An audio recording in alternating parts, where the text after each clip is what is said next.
Hello दोस्तों, आप लोगों को मेरा सादर प्रणाम। अगर आप लोगों को धार्मिक कहानी सुनना पसंद है तो आप लोग मेरे चैनल को सब्सक्राइब करें, लाइक करें, शेयर करें और एक प्यारा सा कमेंट करें।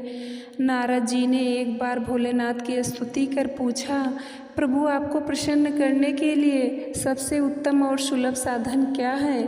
हे त्रिलोकीनाथ, आप तो निर्विकार और निष्काम हैं, आप सहज ही प्रसन्न हो जाते हैं। फिर भी मेरी जानने की इच्छा है कि आपको क्या प्रिय है। शिवजी बोले, नारद जी, वैसे तो मुझे भक्त के भाव सबसे प्रिय हैं, फिर भी आपने पूछा है तो मैं बताता हूँ। मुझे जल के साथ साथ बेलपत्र बहुत प्रिय हैं। जो अखंड बेलपत्र मुझे श्रद्धा से अर्पित करते हैं, मैं उन्हें अपने लोक में स्थान देता हूँ।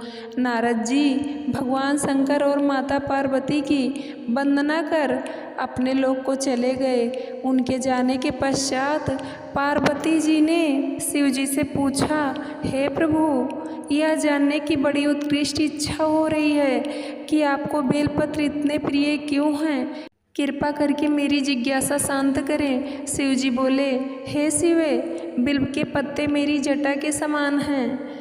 उसका त्रिपत्र यानी 3 पत्ते ऋग्वेद, यजुर्वेद और सामवेद हैं। शाखाएं समस्त शास्त्र का स्वरूप हैं। बिल्व वृक्ष को आप पृथ्वी का कल्प वृक्ष समझें, जो ब्रह्मा विष्णु शिव स्वरूप है।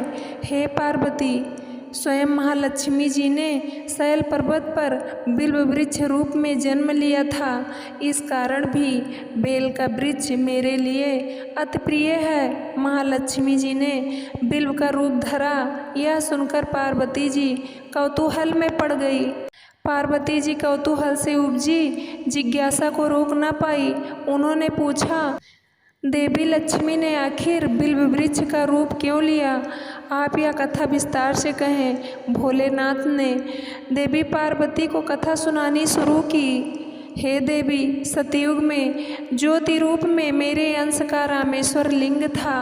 ब्रह्मा आदि देवों ने उसका विधिवत पूजन अर्चन किया था। इसका परिणाम यह हुआ कि मेरे अनुग्रह से वाणी देवी सबकी प्रिय हो गई। वह भगवान विष्णु को सतत प्रिय होगी। मेरे प्रभाव से भगवान केशव के मन में वाग देवी के लिए जितनी प्रीति उपजी हुई, वह स्वयं लक्ष्मी को नहीं भाई। लक्ष्मी देवी का श्री हरि के प्रति मन में कुछ दुराव पैदा हो गया। वह चिंतित और रुष्ट होकर चुपचाप परम उत्तम श्री शैल पर्वत पर चली गई। वहाँ उन्होंने तप करने का निर्णय किया और उत्तम स्थान का चयन करने लगी। महालक्ष्मी जी ने उत्तम स्थान का निश्चय करके मेरे लिंग विग्रह की उग्र तपस्या प्रारंभ कर दी। उनकी तपस्या कठोरतम होती जा रही थी। हे परमेश्वरी, कुछ समय बाद महालक्ष्मी जी ने मेरे लिंग विग्रह से थोड़ा ऊर्ध्व में एक वृक्ष का रूप धारण कर लिया और पत्तों और पुष्प द्वारा निरंतर मेरा पूजन करने लगी। इस तरह महालक्ष्मी जी ने कोटि वर्ष, 1 करोड़ वर्ष तक घोर आराधना की। अंततः उन्हें मेरा अनुग्रह प्राप्त हुआ। मैं वहाँ प्रकट हुआ और देवी से इस घोर तप की आकांक्षा पूछकर वरदान देने को तैयार हुआ। महालक्ष्मी जी ने मांगा कि श्रीहरि के हृदय में मेरे प्रभाव से वाग देवी के लिए जो स्नेह हुआ है वह समाप्त हो जाए। शिवजी बोले, मैंने महालक्ष्मी जी को समझाया कि श्रीहरि के हृदय में आपके अतिरिक्त किसी और के लिए कोई प्रेम नहीं है। वाग देवी के प्रति उनका प्रेम नहीं अपितु श्रद्धा है।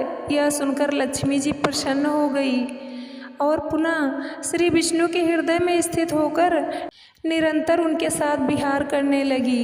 हे पार्वती, महालक्ष्मी के हृदय का एक बड़ा विकार इस प्रकार दूर हुआ था। इस कारण हरिप्रिय उसी वृक्ष रूपम में सर्वदा अतिशय भक्ति से भरकर यत्नपूर्वक मेरी पूजा करने लगी। हे पार्वती, इसी कारण बिल्व का वृक्ष, उसके पत्ते, फल, फूल आदि मुझे बहुत प्रिय हैं। मैं निर्जन स्थान में बिल्व वृक्ष का आश्रय लेकर रहता हूँ। दोस्तों, आप लोगों को यह प्रसंग कैसा लगा आप लोग कमेंट करके ज़रूर बताना और मेरे चैनल को सब्सक्राइब करना, लाइक करना, शेयर करना। धन्यवाद।